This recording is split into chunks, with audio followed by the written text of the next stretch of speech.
Hello everyone. एक बार फिर से आप सभी का स्वागत है आपका अपने यूट्यूब चैनल एजुकेशनल गैलरी में।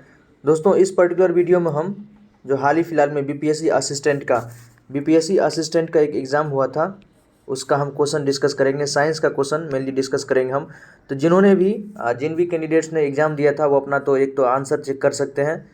All right. और जो एग्ज़ाम नहीं दिए हैं, जो और भी इसके अलावा जो कैंडिडेट हैं वो भी अगर देख रहे हैं तो उनके लिए भी हेल्पफुल होगा, क्योंकि वो इसके अलावा कोई और भी बीपीएससी का कोई भी एग्ज़ाम देंगे या आगामी जो भी एग्ज़ाम्स होगा उसके लिए ये सारा क्वेश्चन इंपॉर्टेंट रहेगा, क्योंकि बहुत सारा क्वेश्चन जो है एज इट इज़ एग्ज़ाम्स में रिपीट हो जाते हैं। हम जैसे जैसे देखेंगे आप देखेंगे बहुत सारा क्वेश्चन जो है एज इट इज़ रिपीट हुआ होगा, मिलेगा ही आपको। और साथ ही साथ जो बिलो 10th स्टैंडर्ड के स्टूडेंट्स हैं, अगर वो भी वीडियो देख रहे हैं तो उनके लिए भी बहुत ज़्यादा इंपॉर्टेंट होने वाला है ये वीडियो, क्योंकि बहुत सारा जो क्वेश्चन है इसमें से आप देखेंगे हम जैसे जैसे क्वेश्चन आगे डिस्कस करेंगे आपको पता चलेगा बहुत सारा क्वेश्चन जो है जो बिलो 10th स्टैंडर्ड, जो 10th standard 7th 8th 9th 10th इन क्लासों से पूछा गया है।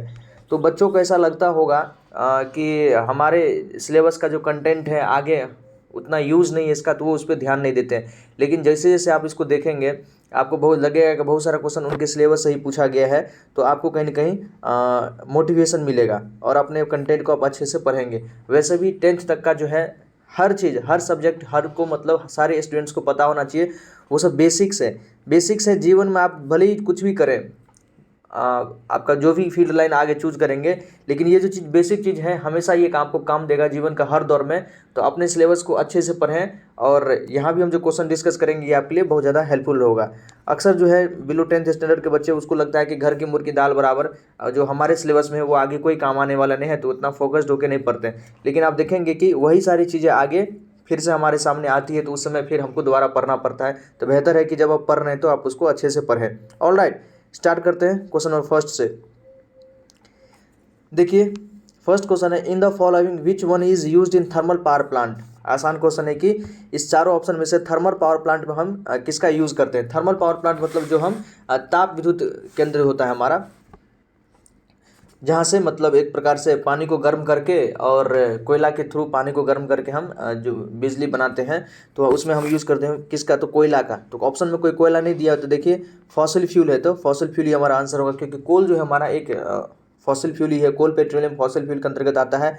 कोई स्टूडेंट्स यूरेनियम थोरियम भी लगा सकता है, कन्फ्यूजन हो सकता है। तो यूरेनियम थोरियम का यूज़ कहाँ होता है, तो न्यूक्लियर पावर प्लांट में। यूरेनियम थोरियम का यूज़ हम लोग न्यूक्लियर पावर प्लांट में करते हैं, तो इसलिए हमारा आंसर क्या होगा, डी होगा। सेकंड है, the power generated in wind mill.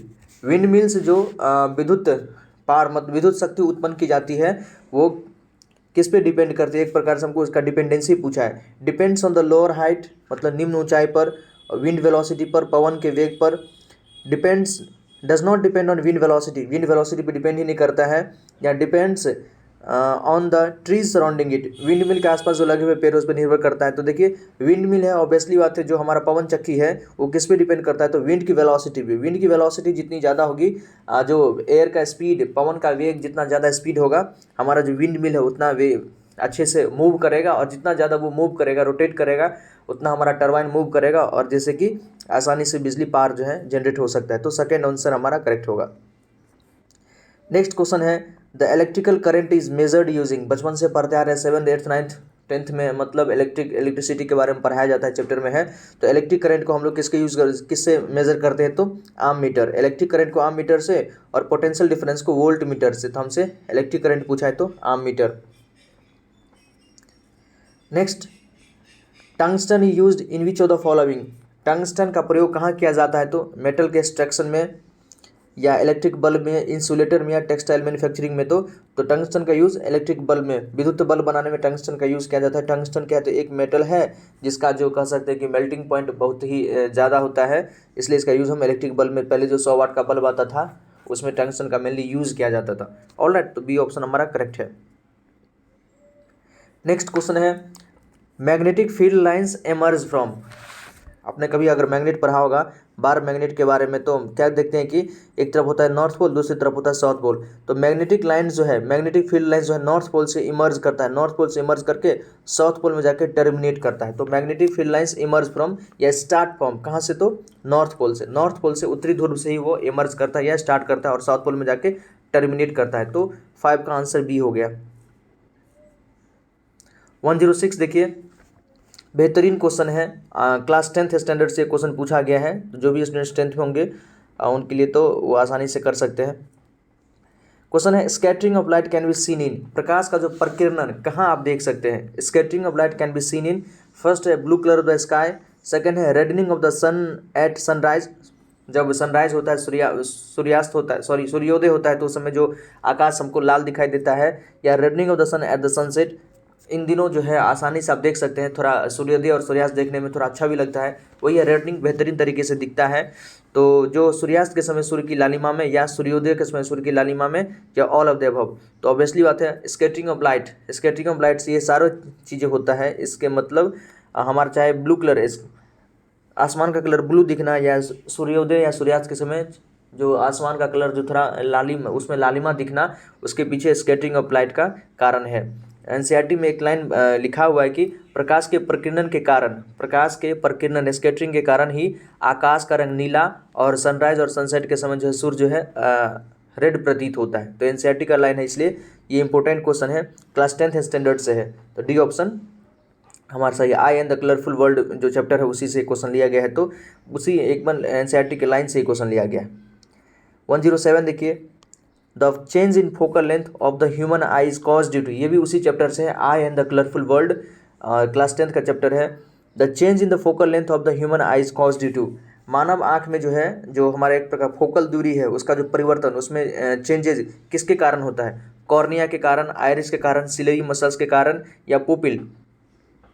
तो देखिए सिलेरी मसल्स के बारे में है, सिलेरी मसल्स क्या होता है, तो ये आई के कर्वेचर को कुछ हद तक चेंज कर देता है। सिलेरी मसल्स जो है आई का कर्वेचर जो हमारा कुछ हद तक चेंज कर देता है, उसको मॉडिफाई कर देता है, मतलब बढ़ा और कम कर सकता है, इंक्रीज और डिक्रीज कर सकता है। जब आई का मसल्स जो है रिलैक्स होता है, तो सिलेरी मसल्स ऊपर भी है, सिलेरी मसल्स नीचे भी है। जब आई का मसल्स रिलैक्स स्टेट में होता है तो लेंस क्या हो जाता है, हमारा पतला हो जाता है, लेंस हमारा पतला हो जाता है, जिसके कारण हम दूर के ऑब्जेक्ट को, लेंस हमारा पतला हो जाता है, फोकल लेंथ बढ़ जाता है। लेंस हमारा पतला हो जाएगा जब हमारा सिलेरी मसल्स रिलैक्स करेगा, और हमारा फोकल लेंथ बढ़ जाएगा। फोकल लेंथ जैसे ही बढ़ेगा तो जो भी पर्सन है वो दूर के ऑब्जेक्ट को ईजिली देख पाएंगे। ऑलराइट, यही जब सिलेरी मसल्स हमारा कॉन्टैक्ट करता है तो लेंस हमारा मोटा हो जाता है, लेंस हमारा क्या हो जाएगा, मोटा हो जाएगा। ऑलराइट, और इससे क्या होगा, फोकल लेंथ जैसे ही मोटा होगा लेंस हमारा, तो इसका फोकल लेंथ जो है कम हो जाएगा, डिक्रीज कर जाएगा, जिसके कारण कि हम नज़दीक की चीज़ों को, इसलिए नज़दीक की चीज़ों को देखने में थोड़ा जोर लगाना पड़ता है, एक प्रकार से आँख पे प्रेशर पड़ता है, क्योंकि उसमें फोकल लेंथ कम हो जाता है। ऑलराइट, तो सिलेरी मसल्स में वो एबिलिटी है, पावर ऑफ एकोमोडेशन में बताया गया है कि पावर ऑफ एकोमोडेशन में सिलेरी मसल्स के पास वो एबिलिटी है कि वो आई के कर्वेचर को मॉडिफाई कर सकता है, मतलब फोकल लेंथ को बढ़ा सकता है और फोकल लेंथ को कम कर सकता है। ऑलराइट, तो 107 का सी आंसर हमारा करेक्ट है। 108 देखिए, ये भी क्लास 10th के चैप्टर से है, या उससे पहले क्लास 8th में भी अगर लाइट के बारे में पढ़ाया गया तो वहाँ से लिया गया क्वेश्चन है। In the rear view mirror of the vehicles what will be the magnification, तो गाड़ियों के पीछे देखने का जो दर्पण होता है, रियर व्यू मिरर जिसको कहते हैं, उसका जो मैग्निफिकेशन, आवर्धन क्या होगा, उसका मैग्निफिकेशन क्या होगा, तो हम सभी जानते हैं कि उसमें क्या यूज़ करता है, तो कन्वेक्स मिरर यूज़ किया जाता है। रियर व्यू मिरर में हम लोग कन्वेक्स मिरर यूज़ करते हैं, जिसका मैग्निफिकेशन ऑलवेज लेस देन 1 होता है, मैग्निफिकेशन जो हमेशा 1 से कम ही होता है, तो लेस देन 1। इसलिए छोटे से मिरर में अब बहुत बड़े एरिया का फोटो उसमें आ जाता है, जिसके इसलिए कह सकते हैं उसका जो मैग्निफिकेशन है 1 से कम होता है। अगर मैग्निफिकेशन 1 से ज़्यादा होता तो उतना सारा इमेज एक चीज़ में नहीं बन सकता था, उस मिरर में नहीं बन सकता था। इसलिए रियर व्यू मिरर का जो मैग्निफिकेशन होता है 1 से कम होता है, ध्यान रखेंगे। अच्छा क्वेश्चन है, क्लास 10th स्टैंडर्ड से ये क्वेश्चन लिया गया है। नेक्स्ट क्वेश्चन है हमारा, in which of the following does light travel the fastest, ये भी क्लास 10th है, क्लास 8th के भी कह सकते हैं कि वहाँ भी थोड़ा और चर्चा की हुआ इस चीज़ को।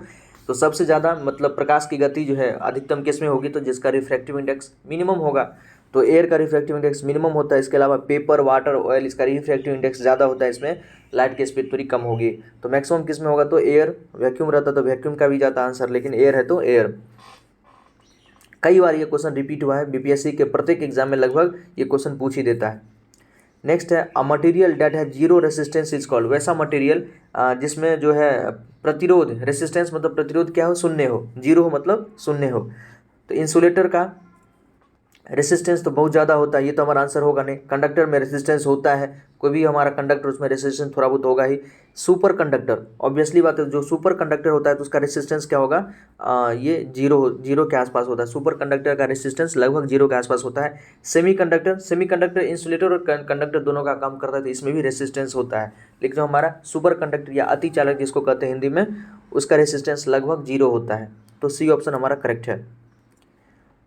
111 देखिए, which one of the following is acidic. ये क्लास 7th में भी बताया गया है, acid base and salt chapter में, और क्लास 10th में भी ये इसके बारे में अच्छे से पढ़ना होता है। 7th में थ्योरी है और 10th में उसका केमिकल प्रॉपर्टीज है सारा एसिड का, तो कहीं ना कहीं 7th और 10th दोनों को कह सकते हैं, तो इम्पोर्टेंट है।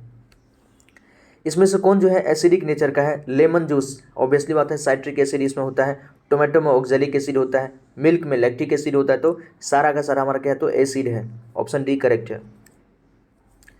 112 देखिए, which one of the following will turn blue litmus red. Blue litmus को रेड कौन कर देगा, तो एक ट्रिक है, अनिल याद रखिए, अनिल क्या करता है, नीले को लाल कर देता है, मतलब ब्लू लिटमस को रेड कर देता है अनिल। ए फॉर एसिड जो है नीले लिटमस पेपर को लाल कर देता है, तो जो इसमें से एसिड होगा वही हमारा आंसर होगा। विनेगार में एसिटिक एसिड होता है, विनेगार हमारा एसिटिक एसिड हुआ, इथेनोइक एसिड भी इसको बोलते हैं, CH3COOH। ऑलराइट, तो यही हमारा आंसर हो जाएगा। लाइम वाटर हमारा क्या है, कैल्शियम हाइड्रोक्साइड, ये बेस होता है। Calcium hydroxide, magnesium hydroxide, potassium hydroxide, sodium hydroxide, ये सब क्या है, जितना भी हाइड्रोक्साइड है वो हमारा बेस है। बेकिंग सोडा क्या होता है, जिसको हम सोडियम बाइकार्बोनेट भी कहते हैं, या सोडियम हाइड्रोजन कार्बोनेट, दोनों नाम है इसका। तो NaHCO3 ये भी हमारा एक प्रकार का बेस है, बेसिक नेचर का होता है। वॉशिंग सोडा, सोडियम कार्बोनेट और 10H2O, तो ये भी हमारा बेस ही है। ऑलराइट, बेसिक साल्ट होता है। तो हमारा जो आंसर होगा, ब्लू लिटमस को रेड कौन कर देगा, तो जो एसिडिक नेचर होगा, vinegar, ethanoic acid, option A correct है।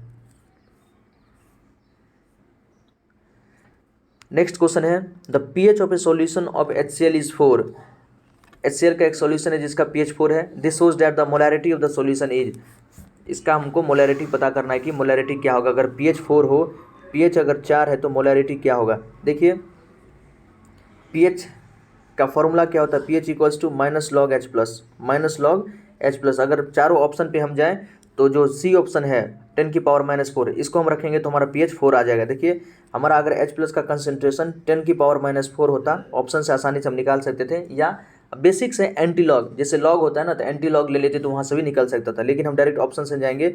H+ का कंसंट्रेशन यदि 10⁻⁴ होता तो हम pH आसानी से निकाल सकते थे। pH equal to -log H+, -log जैसे H+ करते तो हमसे हो जाता -log H+ का मान रख देंगे 10⁻⁴। ये -4 इधर आएगा तो माइनस माइनस प्लस हो जाएगा, तो 4 log 10, और log 10 का वैल्यू कितना होता है, 1 होता है, इसलिए pH हमारा कितना हो जाएगा, 4 हो जाएगा। तो इसके लिए मोलैरिटी कितना होना चाहिए, 10⁻⁴। सी ऑप्शन करेक्ट है। अच्छा क्वेश्चन है, क्लास 10th में इसके बारे में बताया गया है। 1114 देखिए, the chemical formula of caustic potash. एक कॉस्टिक पोटास होता है और एक कॉस्टिक सोडा होता है। अक्सर जो है जो उसका कॉमन नेम है, बहुत सारा जो हमारे पास कंपाउंड वगैरह है उसका कॉमन नेम से क्वेश्चन पूछ देता है। जैसे विनेगार का कॉमन नेम क्या है, तो विनेगार का IUPAC नेम क्या है, तो उसको हम एसिटिक एसिड कहते हैं, कॉमन नेम हो गया। या इथेनोइक एसिड उसका हो गया, IUPAC नेम हो गया। फॉर्मिक एसिड होता है, मेथेनोइक एसिड होता है, तो कोई कॉमन नेम है कौन, IUPAC नेम है। इससे यूजुअली क्वेश्चन पूछा जाता है एग्जाम में, तो ये तो बेसिक्स है, आना चाहिए। बच्चों को पढ़ाया जाता है क्लास 7th स्टैंडर्ड से, ये सब चीज़ें पढ़ाया जाता है। तो कॉस्टिक पोटास हमारा पोटेशियम हाइड्रोक्साइड KOH होता है। NaOH कॉस्टिक सोडा, NaOH क्या होता है हमारा, कॉस्टिक सोडा होता है। कैल्शियम हाइड्रोक्साइड, इसको हम लाइम वाटर भी बोलते हैं। अमोनियम हाइड्रोक्साइड NH4OH, ये क्या होता है, अमोनियम हाइड्रोक्साइड बेस है, इसको हम विंडो क्लीनर के रूप में यूज़ करते हैं। ऑलराइट, हमारा आंसर यहाँ पर हो गया 114 का D. Next very very important question है, कंफ्यूजन कर सकता है यदि आपको अगर चीज़ें अच्छे से पता नहीं है, बस आप ओरली एक बार पढ़ के आप निकल जाते हैं, स्किप करते हैं चीज़ों को, तब ये क्वेश्चन आपके लिए डिफिकल्ट हो सकता है। केमिकली रस्ट क्या होता है, जो जंग लग जाता है, किसी भी चीज़ में जंग लगता है, यूजुअली रस्ट के बारे में हम कहाँ पर पढ़ते हैं, तो रस्टिंग ऑफ आयरन के बारे में पढ़ते हैं। तो ये क्या होता है, जो आयरन, जो हमारा लोहा है, जब H2O के साथ रिएक्शन करता है, साथ ही साथ ऑक्सीजन, तो NH2O यूज़ करते हैं, क्योंकि वाटर का मॉलिक्यूल कुछ भी हो सकता है। तो ये जो हमको प्रोडक्ट यहाँ से मिलता है Fe2O3, ये हमारा क्या होता है, तो हाइड्रेटेड।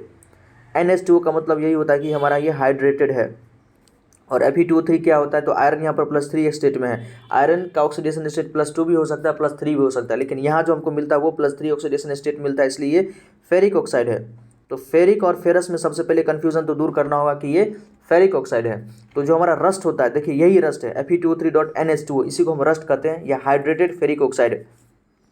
हाइड्रेटेड मतलब वाटर का मॉलिक्यूल इसमें होगा। तो जो हाइड्रेटेड फेरिक ऑक्साइड होता है +3 ऑक्सीडेशन स्टेट वाला, वही हमारा रस्ट होता है। ऑप्शन देखिए आप, पहला है हाइड्रेटेड फेरस, फेरस FeO होता है, तो फेरस नहीं होता है। रस्ट जो है हमारा फेरस ऑक्साइड नहीं होता, तो ये नहीं हो सकता है। ओनली फेरिक ऑक्साइड, ये भी अच्छा ऑप्शन है कि सिर्फ क्या फेरिक ऑक्साइड होता है, बिल्कुल नहीं। फेरिक ऑक्साइड के साथ साथ हमारा वहाँ पर वाटर का मॉलिक्यूल NH2 भी हम लोग देखे थे, तो वो क्या, वही हमारा हाइड्रेटेड है। तो हाइड्रेटेड लगाना जरूरी है, ओनली नहीं। Hydrated ferric oxide, C option correct है। बी ऑप्शन इसलिए करेक्ट नहीं क्योंकि वहाँ पर वाटर मॉलिक्यूल नहीं है, हाइड्रेटेड नहीं है, इसलिए बी ऑप्शन हमारा गलत है। यहाँ पर हाइड्रेटेड मतलब NH2 हम लोग देखे थे, जो रस्ट बनता है ना वहाँ NH2 भी बनता है, तो वो हमारा क्या है, तो हाइड्रेटेड है। तो हाइड्रेटेड फेरिक ऑक्साइड हमारा वो जो रस्ट होता है। अच्छा क्वेश्चन था, अक्सर जो है इसमें स्टूडेंट्स गलती कर सकते हैं, तो इसको ध्यान रखें, आगे भी क्वेश्चन पूछा जा सकता है।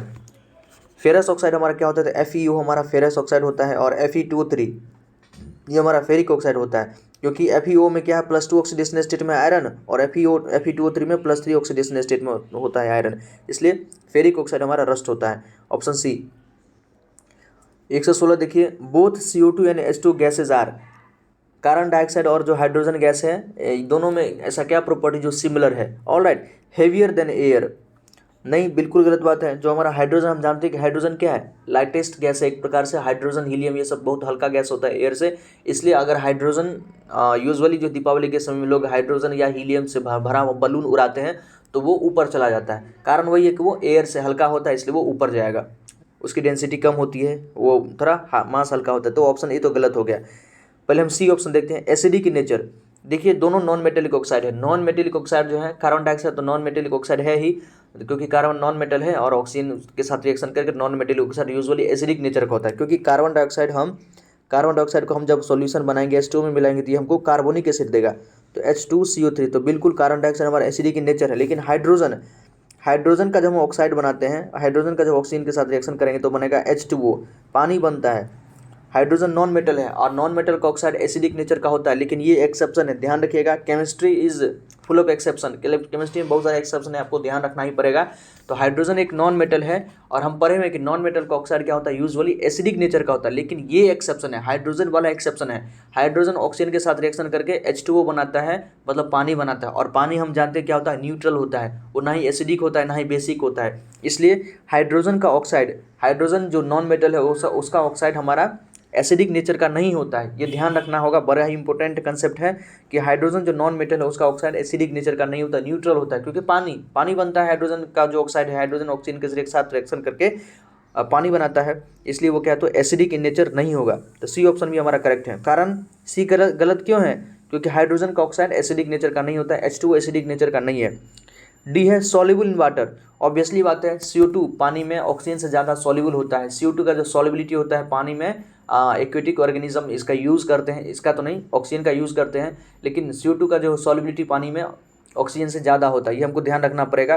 तो CO2 ज़्यादा सॉल्युबल होता है, तो ये ठीक है, लेकिन हाइड्रोजन सॉल्युबल नहीं है। बहुत सारा जो हम लोग एक्सपेरिमेंट करते हैं, मेटल, किसी भी मेटल को जब हम एसिड के साथ रिएक्शन कराते हैं तो वहाँ से हाइड्रोजन गैस लाइब्रेट होता है, तो हाइड्रोजन बाहर आ जाता है। अगर सॉल्युबल रहता तो वो सॉल्यूशन में रहता, सॉल्युबल रहता तो वो सॉल्यूशन में होता है। इसलिए हाइड्रोजन को हम वैसे ध्यान रख सकते हैं। बहुत सारे रिएक्शंस क्लास 10th स्टैंडर्ड के बच्चे उसको पढ़ते हैं, 8th वाले भी पढ़ते हैं, तो वहाँ पर बताया गया है कि हाइड्रोजन इनसॉल्युबल होता है। इसी प्रकार से जब हम H2O का इलेक्ट्रोलाइसिस करते हैं, H2O का जब हम इलेक्ट्रोलाइसिस करेंगे बिजली के हेल्प से, इसको इलेक्ट्रिक करंट के हेल्प से तोड़ेंगे तो हाइड्रोजन और ऑक्सीजन हमको मिलता है।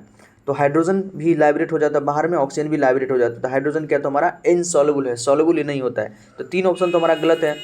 और CO2 ऑब्वियसली बात है, हम हमारे एटमॉस्फेयर में CO2 है हमारे आसपास, लेकिन उसका कोई कलर हमको नहीं दिखता क्योंकि वो कलरलेस है। और हाइड्रोजन भी है हमारे आसपास थोड़ा बहुत, अगर हाइड्रोजन भी बाहर निकले, अगर कोई एक्सपेरिमेंट वगैरह करे तो उसका भी कलर हमको जल्दी प्रतीत नहीं होता है, कारण क्या कि वो कलरलेस होता है। तो दोनों में ये जो है कलरलेस, ये रिजेंबल करता है, दोनों में कलरलेस का जो प्रॉपर्टी है वो आपस में सिमिलर है, इसलिए both CO2 and hydrogen gases are colourless. ये ऑप्शन करेक्ट है। अच्छा क्वेश्चन है, शानदार क्वेश्चन है, कंसेप्चुअल है।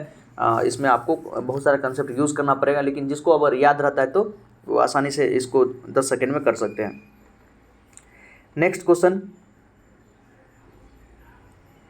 देखिए थोड़ा समझाना पड़ रहा है इसलिए, नहीं तो ये सारा क्वेश्चन बहुत आसान है। कह सकते हैं कि आप जैसे भी देखे होंगे सारा क्वेश्चन 10th स्टैंडर्ड से नीचे का ही है, कुछ क्वेश्चन 10th स्टैंडर्ड का भी है, और 11th-12th में अभी तक तो गए भी नहीं। एक दो क्वेश्चन 11th-12th से भी पूछा गया, वो भी आगे हम डिस्कस करेंगे।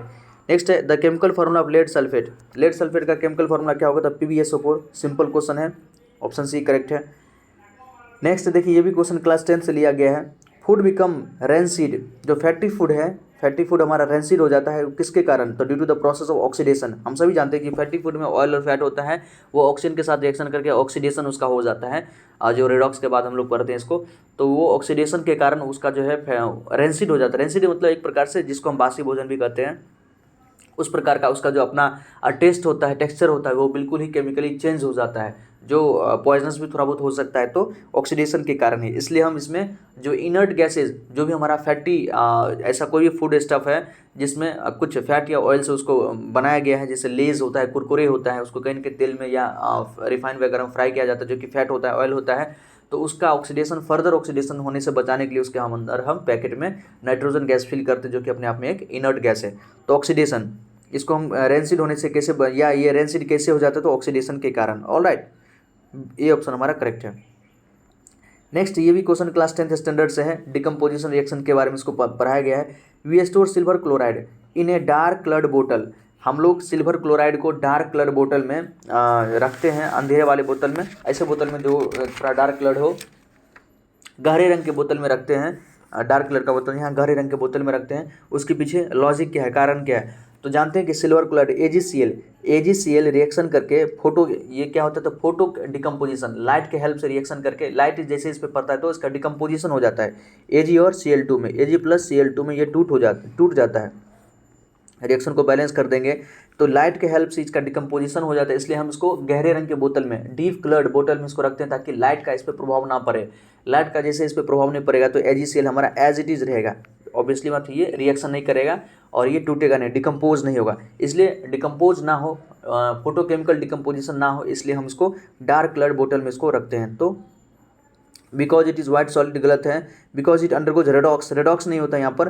To avoid action by sunlight, बिल्कुल सनलाइट के एक्शन को हम यहाँ पर अवॉइड करने के लिए, सूर्य के प्रकाश की जो क्रिया है उसको बचाने के लिए हम यहाँ पर यूज़ करते हैं। क्योंकि ये जो AgCl है या AgBr है, सिल्वर क्लोराइड हो या सिल्वर ब्रोमाइड होता है, वह सनलाइट की हेल्प से डिकम्पोज हो जाता है। डिकम्पोजिशन रिएक्शन क्लास 10 में पढ़ाया जाता है, तो उसमें इसके बारे में बताया गया है, इसलिए ऑप्शन सी करेक्ट है। Next, what is the chemical name of vitamin B12। जो विटामिन B12 उसका केमिकल नेम क्या होता है? तो कोबालामिन उसका नाम होता है। सिंपल क्वेश्चन है, cobalamin.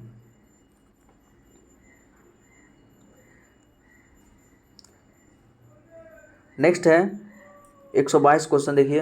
Which of the following is warm blooded. Warm blooded या हॉट ब्लडेड, कोल्ड ब्लडेड से भी थोड़ा आसान है। क्लास 9th में इसके बारे में डाइवर्सिटी में पढ़ाया गया है। तो वार्म ब्लडेड और कोल्ड ब्लडेड के बारे में बेसिक से बच्चों भी जानते रहते हैं। वार्म ब्लडेड कौन है? तो जो हमारे एव्स, जो भी एव्स और मैमल्स है, जो पक्षियों की प्रजातियां हैं और जो मैमल्स की सारी प्रजातियां, वो सब क्या है? तो वार्म ब्लडेड है, क्योंकि अपने बॉडी टेम्परेचर को मेंटेन करके रख सकते हैं। कांस्टेंट बॉडी टेम्परेचर होता है। तो पिजन, इसमें से एव्स जो है हमारा पक्षी कौन है? तो पिजन ही है। इसके अलावा क्रोकोडाइल, ये रेप्टाइल होता है। टोड, ये तो फ्रॉग है, एम्फीबिया है। और फिश, स्पाइसिस है, मछलियाँ हैं। तो ये सब क्या होता है? कोल्ड ब्लडेड होता है। ऑलराइट, इसका जो टेम्परेचर होता है इन्वायरमेंट के टेम्परेचर के हिसाब से ही नीचे ऊपर होते रहता है। इन्वायरमेंट का टेम्परेचर ज़्यादा तो इसका ज़्यादा, कम तो कम, इसलिए ये सब क्या कोल्ड ब्लडेड है। और जो एव्स, जितना भी पक्षियों की प्रजातियां हैं और जो मैमल्स की प्रजातियां हैं, एव्स और मैमल्स, ये क्या होता है? तो वार्म ब्लड या हॉट ब्लडेड भी इसको बोलते हैं।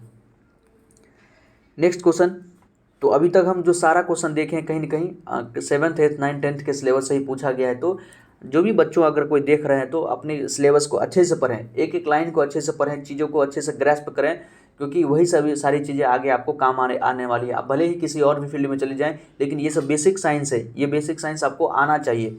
आगे फ्यूचर में आप भी कभी पेरेंट्स बनेंगे तो अपने बच्चों को भी ये सब चीज़ें आप पढ़ाएंगे, तो आपको उसके बारे में पता होना चाहिए। इसलिए अपनी चीज़ों को जो है अच्छे से उसको ध्यान रखें।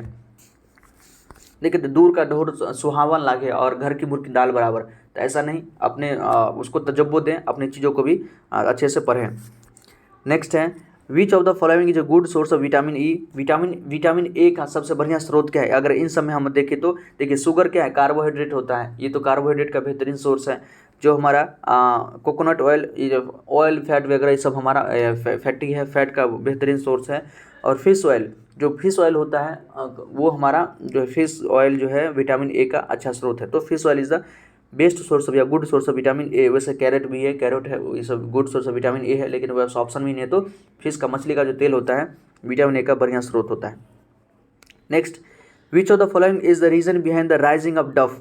देखिए जो डफ होता है मतलब आटे को गूथे हुए आटा, जो आटा गूथा जाता है ना उसके बाद वो फूलने लगता है, उसके पीछे कारण क्या है। तो मान लीजिए किसी आटे को गूथा गया है, उसमें अगर ईस्ट का यूज़ किए हैं तो ईस्ट क्या करता है, उसका फर्मेंटेशन कर देता है कार्बोहाइड्रेट का, या कह सकते हैं कि ईस्ट जो है शुगर का फर्मेंटेट कर देता है अल्कोहल में, और उसके साथ साथ वो CO2 का प्रोडक्शन करता है। तो CO2 के प्रोडक्शन के कारण, ये CO2 गैस है तो ये हवा से हल्का होता है तो ये बाहर आने की कोशिश करेगा। तो जैसे ही बाहर आने की कोशिश करता है तो वो आटा जो है फूलने लगता है और उसके बीच में ट्रैप हो जाता है। इसलिए जो है बिहाइंड द राइजिंग ऑफ डफ, जो गुथे हुए आटा जो फूल जाता है उसके पीछे यही कारण है कि उसमें CO2 का प्रोडक्शन हो जाता है। ऑलराइट, प्रोडक्शन ऑफ CO2 के उत्पादन के कारण जो है हमारा गुथा हुआ आटा जो फूलने लगता है। 124 का सी। नेक्स्ट, ये भी question acid base and salt से है, क्लास 7th के बच्चे भी इसको पढ़ते हैं और 10th के बच्चे भी इसको पढ़ते हैं। क्वेश्चन है which of the following pairs of natural sources are acid is correctly matched. मतलब कुछ एसिड दिया हुआ है, उसका कहाँ से क्या सोर्स है उसके बारे में कौन सा मैच हमारा करेक्ट है उसके बारे में बताना है। प्राकृतिक स्रोत है और कुछ एसिड का, और उसका जो एक प्रकार का किस में मिलता है वो हमको बताना है। तो टोमेटो के अंदर ऑक्जेलिक एसिड बिल्कुल सही है। ऑरेंज के अंदर एसिटिक एसिड बिल्कुल गलत है। एसिटिक एसिड हमको विनेगार में मिलता है और ऑरेंज के अंदर साइट्रिक एसिड मिलता है हमको। ऑलराइट, ऑरेंज हो गया, लेमन हो गया, इसके अंदर साइट्रिक एसिड मिलता है, तो ये गलत है। नेटल स्टिंग, जो नेटल स्टिंग होता है, नेटल एक प्लांट है। ऑलराइट, नेटल स्टिंग में लैक्टिक एसिड नहीं, इसके अंदर मेथेनोइक एसिड होता है, इसी को हम फॉर्मिक एसिड भी बोलते हैं। और इसके ट्रीटमेंट के लिए इसके आसपास एक प्लांट उगता है जिसका नाम है डोब प्लांट। टेमरिंड के अंदर टार्टेरिक एसिड, ये भी गलत है। तो ऑप्शन ए टोमेटो के अंदर ऑक्जेलिक एसिड होता है। ऑक्जेलिक एसिड का फॉर्मूला भी हमको ध्यान रखना चाहिए, क्योंकि ये कभी कभी एग्जाम में या इसी बार BPSC के एग्जाम में ये क्वेश्चन पूछा था कि ऑक्जेलिक एसिड का सही में जो फॉर्मूला क्या हो सकता है, ट्रू फॉर्मूला क्या है। तो ऑक्जेलिक एसिड का फॉर्मूला ये होता है, डाइकार्बोक्सिलिक एसिड इसको बोलते हैं। ऑलराइट, ऑप्शन ए करेक्ट है। ये क्वेश्चन भी देखिए एसिड बेस एंड साल्ट से ही है। मिल्क टर्न्स इनटू कर्ड, जो दूध है आसानी से या कह सकते हैं कि तेज़ी से वो दही में कन्वर्ट हो जाता है समर के सीज़न में, उसके पीछे कारण क्या है। तो ऑब्वियसली बात है, समर के सीज़न में एक ऑप्टिमम टेम्परेचर होता है, इस टेम्परेचर पे बैक्टीरिया का ग्रोथ थोड़ा फास्ट होता है, जिसके कारण जो है दूध जो है आसानी से दही बन जाता है। तो the growth of bacteria increases with the increase of temperature. जैसे ही टेम्परेचर बढ़ता है तो बैक्टीरिया का ग्रोथ भी बढ़ जाता है एक लिमिट तक। ऐसा नहीं कि हम टेम्परेचर को 100 डिग्री सेल्सियस ऊपर कर दे तो सारा का सारा बैक्टीरिया हमारा मर ही जाएगा। लेकिन समर सीजन में जितना टेम्परेचर होता है उस टेम्परेचर पर आसानी से बैक्टीरिया ग्रो कर जाएगा और फास्टेस्ट ग्रो करता है। तो बैक्टीरिया टेम्परेचर के बढ़ने से उसका जो है प्रोडक्शन, उसका ग्रोथ बढ़ जाता है, जिसके कारण जो है मिल्क आसानी से दही में कन्वर्ट हो जाता है जल्दी समर के सीजन में। ऑप्शन ए करेक्ट है। Next, which of the following is not an endocrine gland. ये भी एंडोक्राइन ग्लैंड, एक्सोक्राइन ग्लैंड, ये क्लास 10th में कंट्रोल एंड कोऑर्डिनेशन में पढ़ाया जाता है, उससे पहले भी है। ऑलराइट, मतलब कहने का मतलब सारा जो है 10th स्टैंडर्ड से नीचे का ही है। हमसे इसमें एंडोक्राइन ग्लैंड कौन नहीं उसके बारे में पूछा है। एड्रिनल एंडोक्राइन ग्लैंड होता है, एड्रिनल किडनी के ऊपर मिलता है, ये एंडोक्राइन ग्लैंड है। पिट्यूटरी ब्रेन में है, सेलिका टर्सी का जो पोजीशन है वहाँ पर मिलता है पिट्यूटरी, ये भी एंडोक्राइन ग्लैंड है। लैक्रिमल ग्लैंड, ये आंख में मिलता है, ये एक्सोक्राइन ग्लैंड है। तो यही हमारा आंसर हो गया। लैक्रिमल के अपने आप में एक्सोक्राइन ग्लैंड है। एक्सोक्राइन मतलब ऐसा ग्लैंड जिसमें डक्ट होता हो, ऐसा ग्लैंड जिसमें डक्ट होता हो उसको हम एक्सोक्राइन कहते हैं। और जिसमें डक्ट ना होता हो, जो अपना सिक्रीशन, हार्मोन का सिक्रीशन डायरेक्ट ब्लड में डालता है, उसको क्या कहते हैं, एंडोक्राइन बोलते हैं। तो लैक्रिमल अपने आप में एक एक्सोक्राइन ग्लैंड है। थायराइड एंडोक्राइन ग्लैंड है। तो ऑप्शन सी हमारा करेक्ट हो गया। 128 देखिए, restriction enzyme we are discovered by. ये क्वेश्चन जो है 12वीं के NCERT बायोटेक्नोलॉजी में पढ़ाया गया इसके बारे में, तो क्लास 12th के NCERT बायोलॉजी से दिया हुआ है। नहीं तो अभी तक जो सारा क्वेश्चन देखे हम लोग क्लास 10th के अंदर से ही था। तो रेस्ट्रिक्शन एंजाइम का डिस्कवरी कौन किया था, जो इसका आविष्कार है नाथन स्मिथ ने किया था। स्मिथ एंड नाथन ने इसका डिस्कवरी किया था। अलेक्जेंडर फ्लेमिंग के बारे में हम लोग जानते हैं, पेनिसिलिन का डिस्कवरी किया था। बर्ग मतलब कोहेनबर्ग, पूरा नाम इनका था कोहेनबर्ग, इन्होंने एंजाइम की डिस्कवरी की थी। ऑलराइट, तो ऑप्शन ए हमारा करेक्ट हो गया। नेक्स्ट है गस्टेटरी रिसेप्टर। कई सारे रिसेप्टर है, ये भी कंट्रोल एंड कोऑर्डिनेशन में ये क्वेश्चन है कि गस्टेटरी रिसेप्टर हो सकता है, थिग्मो रिसेप्टर होता है, ऑल्फैक्टरी रिसेप्टर होता है, और बहुत सारे रिसेप्टर हैं। ऑडिटरी रिसेप्टर है, लगभग 5 जो हमारा सेंस ऑर्गन है, तो 5 का रिसेप्टर है। तो जो गस्टेटरी रिसेप्टर किसको डिटेक्ट करता है, तो ये टेस्ट को, गस्टेटरी टेस्ट को। ऑलराइट, फोटो रिसेप्टर, लाइट को डिटेक्ट करने वाला रिसेप्टर उसको फोटो रिसेप्टर बोलते हैं। स्मेल को जो डिटेक्ट करने वाला उसको क्या कहते हैं, तो ऑल्फैक्टरी रिसेप्टर। और टच को रिसेप्ट करने वाला, डिटेक्ट करने वाला उसको क्या कहते हैं, तो ये हमारा थिग्मो रिसेप्टर। टच को thigmo touch, smell olfactory, light photo receptor, और टेस्ट हमारा क्या होता है, gustatory for taste. Control and coordination class 10 का चैप्टर वहाँ पर इसके बारे में बताया गया है। 130 the brain is responsible for, brain किसके लिए रिस्पॉन्सिबल, ऑब्वियसली बात है थिंकिंग, सोचने के लिए ब्रेन रिस्पॉन्सिबल है, इसमें कोई डाउट नहीं है। सेरेब्रम, जो हमारा सेरेब्रम फोर ब्रेन का पार्ट है वो थिंकिंग के लिए रिस्पॉन्सिबल है, ये सही है। Regulating heart beat, hind brain का जो पार्ट है मेडुला ऑब्लोंगेटा वो हार्ट बीट को रेगुलेट करता है, कार्डियोवास्कुलर रिफ्लेक्स को रेगुलेट करता है। बैलेंसिंग बॉडी, जो वही हाइंड ब्रेन है, हमारा पीछे का ब्रेन है, जो थर्ड पार्ट ऑफ ब्रेन होता है जिसको कहते हैं, उसका एक पार्ट है सेरेबेलम। एक सेरेब्रम होता है वो फोर ब्रेन का पार्ट है, सेरेब्रम। देखिए एक सेरेब्रम होता है, सेरेब्रम हमारा फोर ब्रेन का पार्ट है, और दूसरा होता है सेरेबेलम, ये हमारा हाइंड ब्रेन का पार्ट है, ये बॉडी के बैलेंसिंग के लिए रिस्पॉन्सिबल होता है। तो ये सारा का सारा हमारा ब्रेन से ही रिस्पॉन्सिबल है। तो all of the above, the brain is responsible for thinking, regulating heart beat, balancing body, all of the above, D option correct है। 131 देखिए, which one of the following is a non biodegradable substance, इसमें से कौन है जो non biodegradable है, मतलब अजैव निम्नीकरण। अजैव मतलब जो बिना बायोटिक के, मतलब जो नेचर में एज इट इज़ रहे, बायोडिग्रेडेबल ना हो, उसको कहते हैं नॉन बायोडिग्रेडेबल सब्सटेंस। तो डीडीटी, डाइक्लोरो डाइफिनाइल ट्राइक्लोरिथेन, इसको डीडीटी बोलते हैं। ये क्या होता है, non biodegradable, as it is nature में पड़ा रहता है और ये नुकसान करता है, इंजीरियस होता है, पॉइजनस होता है। तो डीडीटी। मैन्योर पेपर क्लॉथ आसानी से डिकम्पोज कर जाता है, नेचुरल डिकम्पोज कर जाता है, क्योंकि जो बायोटिक ऑर्गेनिज्म है, बैक्टीरिया फंगस है, ये सब इसको डिकम्पोज करके इसका मिट्टी में मिला देता है, ऑलराइट। लेकिन डीडीटी को डिकम्पोज नहीं कर पाता है, तो इसलिए डीडीटी हमारा क्या है, नॉन बायोडिग्रेडेबल है। 132 देखिए, ये भी क्वेश्चन क्लास 10th के एनसीईआरटी से ही है, कंट्रोल एंड कोऑर्डिनेशन से। A potted plant kept in a room, कोई पॉटेड प्लांट है, कमरे में एक गमला रखा हुआ है, उसमें एक पौधा लगा हुआ है, वो tends to bend towards the direction of light, वो कहाँ, तो अगर जिधर से रोशनी आ रही है ना उसके तरफ वो घूम जाती है, रोशनी की तरफ अपने आप को मोड़ लेती है। रोशनी, दिस इज नॉट गर्ल, रोशनी for light, towards the direction of light, light की तरफ मुड़ जाती है। दिस मूवमेंट इज कॉल्ड, इस प्रकार के मूवमेंट को हम क्या कहते हैं, तो एक प्रकार से फोटो, लाइट की तरफ खुद के ग्रोथ को स्टिमुलेट कर लिया, अपने ग्रोथ को रेगुलेट कर लिया ना, तो इसको क्या कहेंगे, फोटोट्रॉपिज्म, इसको कहते हैं फोटोट्रॉपिज्म। जो हमारा फोर्थ ऑप्शन है फोटोट्रॉपिज्म, ये हमारा सही है। फोटो का मतलब लाइट, ट्रॉपिज्म का मतलब ग्रोथ, तो लाइट की और ग्रोथ करना, प्रकाश की और रोशनी की ओर ग्रो करना क्या कहलाता है, हमारा फोटोट्रॉपिज्म। तो डी ऑप्शन करेक्ट है, class 10th NCERT control and coordination से लिया गया है, अच्छा क्वेश्चन है।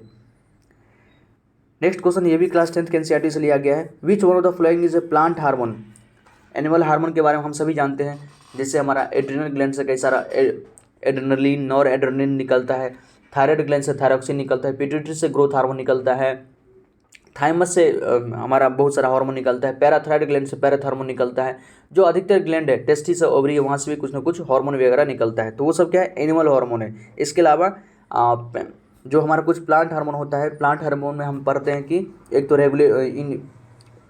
ग्रोथ स्टिमुलेटर, ग्रोथ को बढ़ाना, ग्रोथ प्रोमोटर उसको बोलते हैं, प्रोमोट करने वाला। दूसरा होता है कि इनहिबिट करने वाला, तो प्रोमोट में हम पढ़ते हैं ऑक्सिन है, साइटोकाइनिन है, जिब्रेलिन है। ऑक्सिन, साइटोकाइनिन, जिब्रेलिन क्या है, ग्रोथ को प्रोमोट करता है, प्रोमोटर है, और इनहिबिटर ग्रोथ को जो कम करने वाला उसमें कौन कौन है, इथाइलिन है, दूसरा है एब्सिसिक एसिड। तो हमसे पूछा इसमें प्लांट हार्मोन कौन है, इसमें से देखिए कौन मिल जाएगा, तो साइटोकाइनिन, साइटोकाइनिन हमारा कौन है, तो प्लांट हार्मोन है। इंसुलिन पेनक्रियास से सिक्रेट होता है, एनिमल हार्मोन है। थायरॉक्सिन थायराइड ग्लैंड से सिक्रेट होता है, एनिमल हार्मोन है। एस्ट्रोजन ओवरी से सिक्रेट होता है, ये क्या है, तो एनिमल हार्मोन है। इसके अलावा जो है साइटोकाइनिन हमारा प्लांट हार्मोन है, ऑलराइट। नेक्स्ट है ground water will not be depleted due to, जो हमारा ग्राउंड वाटर है, ज़मीन के नीचे जो पानी है, भूमिगत जल है, वो कब, उसकी कमी कब नहीं होगी। एफोरेस्टेशन, एफोरेस्टेशन का मतलब जब हम ज़्यादा से ज़्यादा वृक्ष लगाएंगे, ऑब्वियसली बात है वृक्ष लगाएंगे तो पेड़ पानी जो हमारा डिप्लीट नहीं होगा, ये पानी को कहीं ना कहीं स्टोर करके रखता है, उसमें हेल्प करता है। तो एफोरेस्टेशन तो सही है हमारा। और ऑप्शन देखते हैं, thermal power plant, thermal power plant तो बहुत ज़्यादा पानी का यूज़ करता है। यहाँ पर पानी को ही हम क्या करते हैं, गर्म करके उसका स्टीम बनाते हैं और उसमें बिजली उत्पादन करते हैं। तो यहाँ पर हमारा पानी यूज़ हो रहा है, तो पानी को ये डिप्लीट करेगा, कमी करेगा। Loss of forest and decrease rainfall, obviously बात है अगर जंगल का लॉस हो जाएगा और वर्षा की भी कमी होगी तो पानी की, तो ऑब्वियसली बात है ग्राउंड वाटर जो हमारा डिप्लीट होगा। नेक्स्ट है cropping of high water depending crops, ऐसे क्रॉप को आप ऐसे फसल का आप प्रोडक्शन कर रहे हैं ना जो बहुत ज़्यादा पानी का यूज़ करता है, तो ऑब्वियसली बात है जो पानी का यूज़ करेगा, बहुत ज़्यादा पानी का यूज़ करेगा तो पानी हमारा कम हो जाएगा। तो एफोरेस्टेशन के कारण पानी कम नहीं होता, वहाँ पर एफोरेस्टेशन, हम पानी के वाटर टेबल को रिचार्ज करने के लिए एफोरेस्टेशन भी एक बहुत बेहतरीन तरीका है। ऑलराइट, तो ऑप्शन ए हमारा करेक्ट है। नेक्स्ट है पंजेंसी इन चिलीज, मतलब मिर्च में जो तीखापन होता है, pungency in chillies is due to the presence, वो किसके कारण होता है? तो मिर्च का नाम ही है कैप्सिकम, वो कैप्सिसिन के कारण होता है। किसके कारण? कैप्सिसिन। ऑलराइट, लाइकोपिन एक पिगमेंट है, किसके अंदर? टोमेटो के अंदर मिलता है लाइकोपिन। कैरोटीन कैरोट के अंदर मिलता है। एंथोसाइनिन भी पिगमेंट होता है, वो बहुत सारा प्लांट के अंदर मिलता है। नेक्स्ट है wild life includes, wild life में इसमें से कौन कौन जो है जिसको हम शामिल कर सकते हैं? तो क्या सिर्फ जानवर, जंगली जानवर को ही? दूसरा है जंगली प्लांट को ही। तीसरा है wild plant and animal both और ऑल प्लांट एंड एनिमल। तो वाइल्ड लाइफ के अंदर जो हमारा वन्य जीवन है, वन्य जीवन में हम वो सारे प्लांट और एनिमल्स को रखेंगे जो नेचुरल हैबिटेट, मतलब जो जंगल का नेचुरल हैबिटेट है उसके अंदर रहता हो। तो वाइल्ड एनिमल्स एंड प्लांट, वन्य पौधे तथा वन्य जीव, जो दोनों को हम इसके अंदर वाइल्ड लाइफ के अंदर रखेंगे। तो वाइल्ड प्लांट्स एनिमल, ना कि all plants animal. Alright, C option हमारा करेक्ट है। नेक्स्ट है which is a genetically modified rice, इसमें से आनुवांशिक रूप से रूपांतरित फसल कौन है? जेनेटिकली मॉडिफाइड का मतलब आनुवांशिक रूप से जिसके जीन को हम चेंज कर दिए हैं, ये भी बायोटेक्नोलॉजी क्लास 12 से लिया गया है। तो बीटी कॉटन, बिल्कुल सही बात, ये भी है।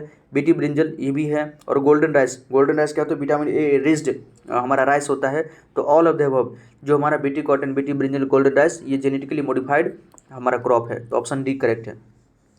नेक्स्ट है the first transgenic plant produced is, अक्सर ये एग्जाम में क्वेश्चन पूछा गया, कई बार ये क्वेश्चन रिपीट हुआ है, आगे भी रिपीट हो सकता है और स्टूडेंट्स को गड़बड़ हो ही जाता है। देखिए सबसे पहला जो हमारा जीन परिवर्तन किया गया था, फर्स्ट ट्रांसजेनिक प्लांट अगर देखें तो वो था हमारा टोबैको, तंबाकू, फर्स्ट ट्रांसजेनिक प्लांट था। 139 air pollution effect are usually found in, जो वायु का प्रदूषण का प्रभाव, वायु के जो प्रदूषण है उसका प्रभाव निम्नलिखित कह सकते हैं कि किस पर अधिकतर पाया जाता है? मैक्सिमम किस पे, यूजुअली किस पे पाया जाता है? तो फ्लावर पे, लीव्स पे, स्टेम पे, रूट पे। तो सबसे ज़्यादा जो उसका प्रभाव होता है वो लीव्स पे, पत्तियों पर सबसे ज़्यादा उसका प्रभाव, एयर पोल्यूशन का प्रभाव देखा जा सकता है। बी ऑप्शन हमारा करेक्ट है। नेक्स्ट है 140 last but not the least, एक common example of stem tuber, तनाकंद। स्टेम ट्यूबर का मतलब तनाकंद, तनाकंद का एग्जाम्पल कौन है? तो ये हमारा पोटैटो। कौन है? पोटैटो। हाँ, स्टेम बल्ब का एग्जाम्पल पूछा तो ये हमारा आनियन हो जाता, लेकिन स्टेम ट्यूबर का एग्जाम्पल पूछा है तो हमारा क्या होगा? पोटैटो, आलू। ऑलराइट, तो ये कुछ इंपॉर्टेंट क्वेश्चन था आपका बीपीएससी असिस्टेंट जो हाल ही फिलहाल में एग्जाम हुआ था उससे रिलेटेड। और ये क्वेश्चन जो है आपके आगे जो भी एग्जाम्स होगा, आइदर बीपीएससी का पीसीएससी क्यों ना हो या बीपीएससी जो भी एग्जाम्स लेगी, उसमें ये सारा क्वेश्चन जो है, बहुत सारा क्वेश्चन तो एज इट इज़ रिपीट हो जाता है, तो उनके लिए भी बहुत ज़्यादा इंपॉर्टेंट है। आप इसको देखिए, बार बार देखिए, आपके लिए बेटर रहेगा। और चीज़ों को अच्छे से कंसेप्चुअली समझिए, ऐसा नहीं कि याद कर लीजिए, याद करने के बाद वो क्या है कि कुछ दिन बाद उसको भूल जाते हैं। लेकिन अगर कंसेप्चुअली हमने इसको अच्छे से बताया, अगर उसको सुनते हैं, याद रखते हैं, तो आपके लिए बेटर रहेगा। ऑलराइट, और हमने इसमें पहले भी बात किया था कि जो बिलो 10th स्टैंडर्ड हैं या 10th स्टैंडर्ड तक के जो बच्चे हैं उनके लिए भी ये इंपॉर्टेंट होने वाला है, क्योंकि हम बहुत सारे क्वेश्चन जो देखे 7th 8th 9th 10th का से बुक से ही लिया गया था। उस colourful eye and the colourful world light chapter से क्वेश्चन लिया गया था, even acid base and salt से क्वेश्चन लिया गया था, और 7th 8th के चैप्टर से भी कुछ क्वेश्चन जो है आपके 12वीं के बायोटेक्नोलॉजी से देखा गया था। वो क्वेश्चन जो है बार बार रिपीट होता है, उसको तो ध्यान रखना ही पड़ेगा। ऑलराइट दोस्तों, कोई क्वेरी हो तो प्लीज़ कमेंट सेक्शन में बताइएगा, और आपको ये वीडियो कैसा लगा उसके बारे में ज़रूर बताइएगा, अपनी फीडबैक जरूर दीजिएगा ताकि हमें मोटिवेशन मिले, हम और इस पे आगे अच्छे से काम करें। अगर किसी प्रकार का कोई त्रुटि लगा, कमी लगा, या कहीं हो सकता है किसी आंसर में गड़बड़ हो गया हो, तो प्लीज़ आप उसके बारे में हमें बताइए ताकि हम उसको सुधार कर सकें। ऑलराइट, अपने दोस्तों को भी शेयर कीजिएगा दोस्तों, और हमारे चैनल को प्लीज़ सब्सक्राइब कर लीजिए ताकि जो भी एग्जाम्स रिलेटेड हो आपको थोड़ा हेल्प मिल जाए। आगे जो भी नोटिफिकेशन वगैरह आता है या क्वेश्चंस वगैरह कुछ भी होगा तो हम आपको प्रोवाइड कराएंगे। धन्यवाद दोस्तों, जय हिंद।